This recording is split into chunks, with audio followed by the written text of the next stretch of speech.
प्रकाश भाई आओ ना, आप आओ, आप आओ। प्यार इतना किया था मैंने तुझे,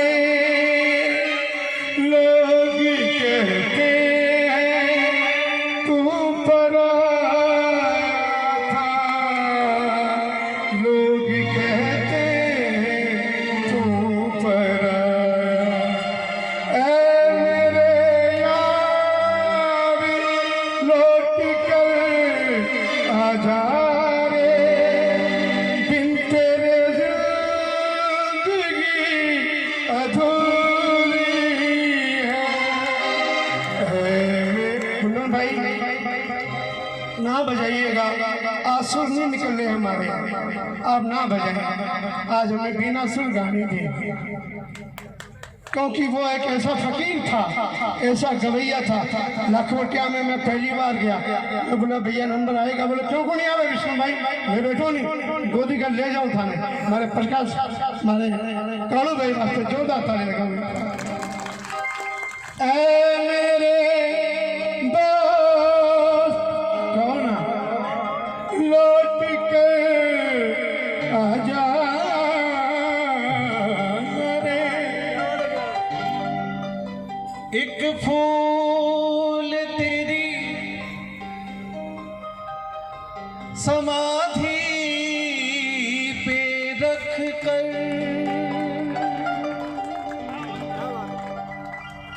पूजूंगा तुझको जिंदगी, मालिक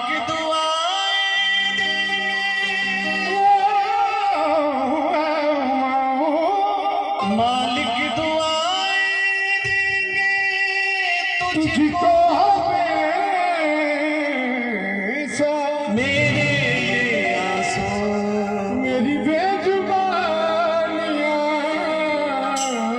हे मेरे दोस्त लौट के आजा, बिन तेरे जिंदगी अधूरी है।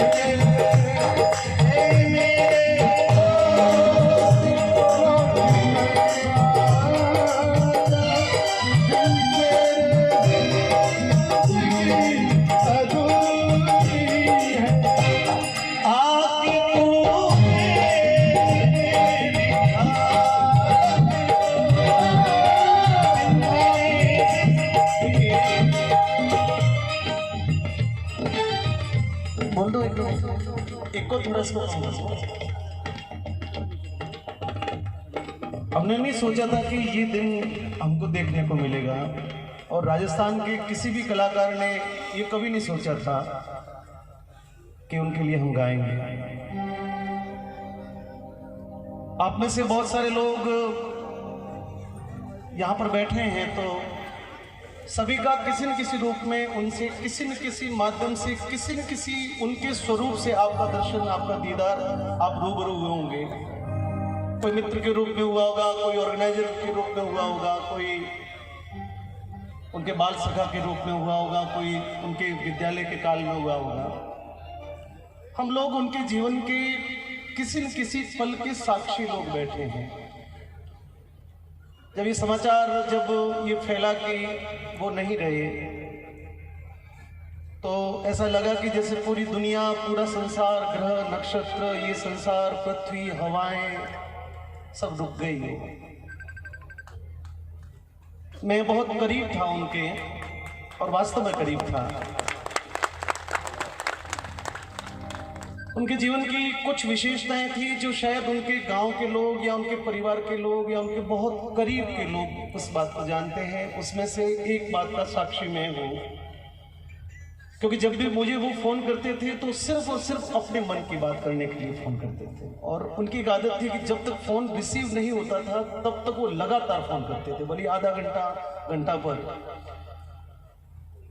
तो मैंने उनको पूछा, मैंने कहा कालू भाई आप इतने वर्षों से, क्योंकि 2001 के साल से मैं उनके सफ़र का साक्षी रहा, जब उन्होंने गुरुजीरा शब्द अमोल और काना कांकरिया नाम से, जब काना कांकरिया को जब उन्होंने दुनिया में लाया था, उसके साथ में उन्होंने अपने गांव के प्रति, वो चाहते तो अपने नाम के पीछे परिहार लगा सकते थे, वो चाहते थे। जब कैसेट पे फर्स्ट बार में जब कैसेट पे लिखा जाता है यदि किसी ऑडियो पर, तो वो उसका सरनेम वो जो चाहता वही लिखा जाता। फर्स्ट बार में कंपनी पूछती है कि आपके पीछे क्या लिखना है, तो वो चाहते तो परिहार लिखा सकते थे या अपने मन से कुछ भी नाम लिखा सकते थे।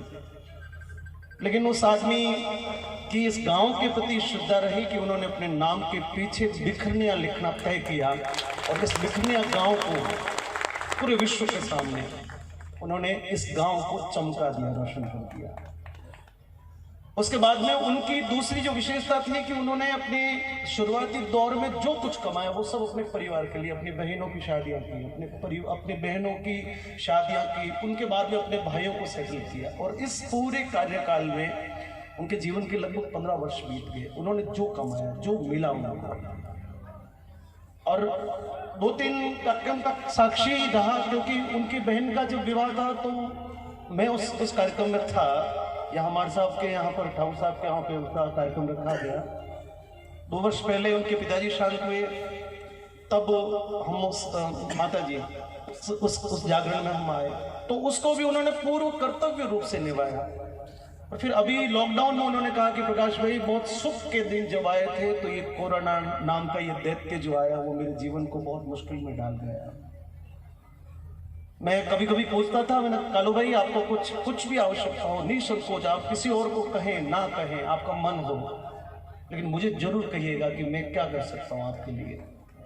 आप सभी मित्रों को एक बहुत बड़ी बात में, आप ताली अभी ना बजाएं, लेकिन इसके बाद में उनके लिए ताली जरूर बजाएं कि वो आदमी इतना स्वाभिमानी था, वो आदमी इतना अपने मन से इतना स्वाभिमानी था कि उसने अपने घर के लिए या अपने परिवार के लिए किसी के आगे हाथ नहीं फैलाया। उसने किसी के सामने अपने हाथ को यूं नहीं किया।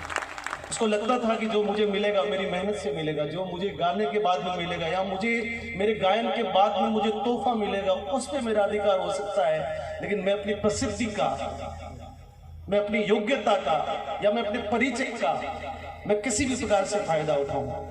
मैंने उनको बहुत बार कहा। एक बार अभी लॉकडाउन में बोला गाड़ी में टायर नहीं है, मैंने कहा मैं भेज देता हूँ। बोला कि नहीं, मेरे को बहुत ज्यादा आवश्यकता पड़ेगी, जिस दिन मेरे किसी भी कार्य में मैं जब बस नहीं चलेगा प्रकाश भाई मैं उस दिन फोन करूंगा, उससे पहले मैं इस बात को नहीं करूंगा।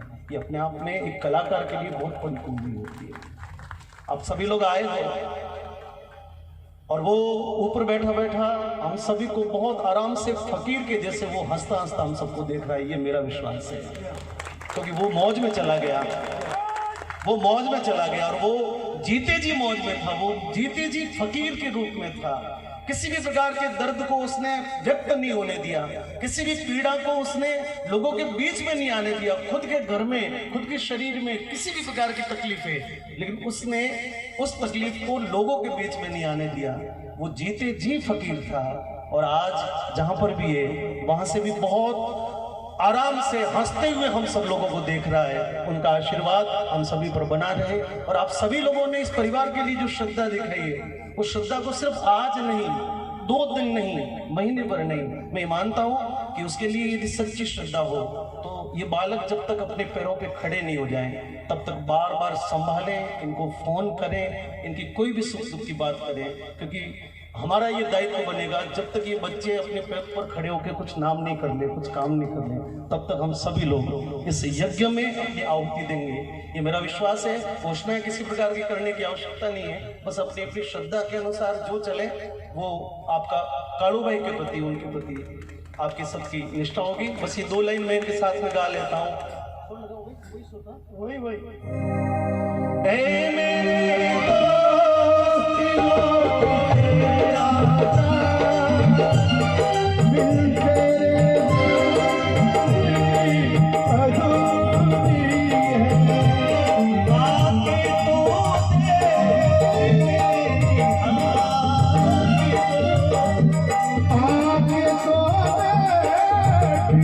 मेरी हालत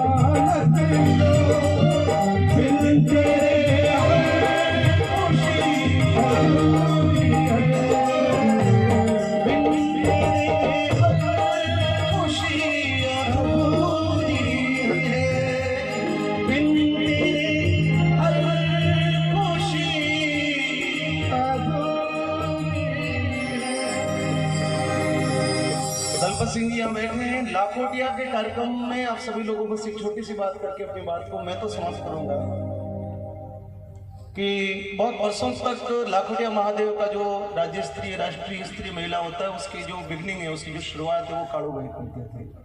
सरस्वती वंदना उनके खाते में फिक्स लिखी होती थी, उनको याद है। ताली बजाओ एक बार।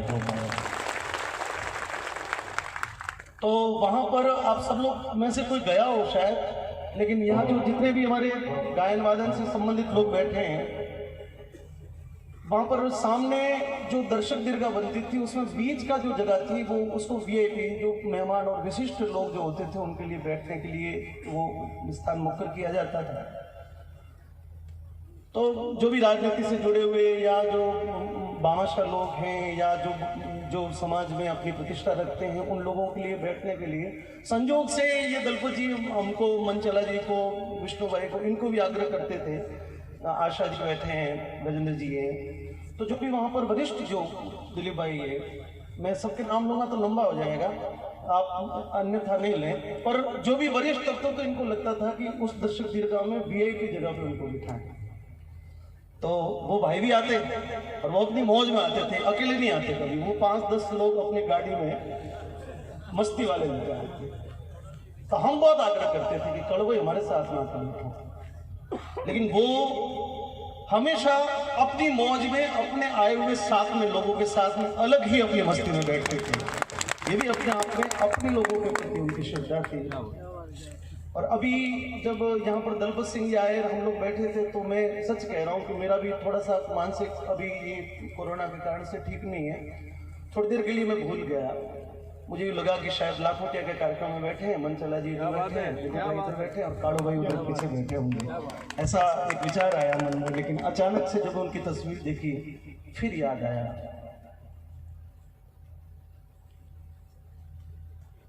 कि वो कहीं नहीं, वो हमारे बीच में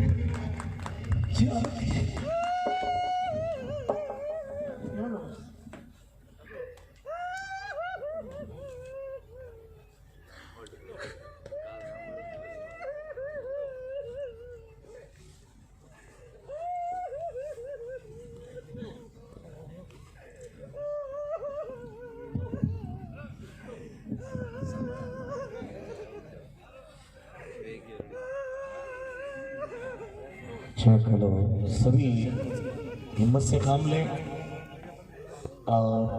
हम सब भजन गायक शैली से हैं, हम मंच पर भजन गाते हैं, दुनिया को कुछ ना कुछ बातें सिखाते हैं, तो कुछ हम लोग भी ग्रहण करते ही हैं। लेकिन आदमी का मन हमेशा बहुत कमज़ोर होता है और किसी का धैर्य जवाब दे जाता है। लेकिन हम जैसे आप भी होंगे, अभी तक भी विश्वास नहीं होगा कि काड़ू भाई आज हमारे बीच में नहीं है।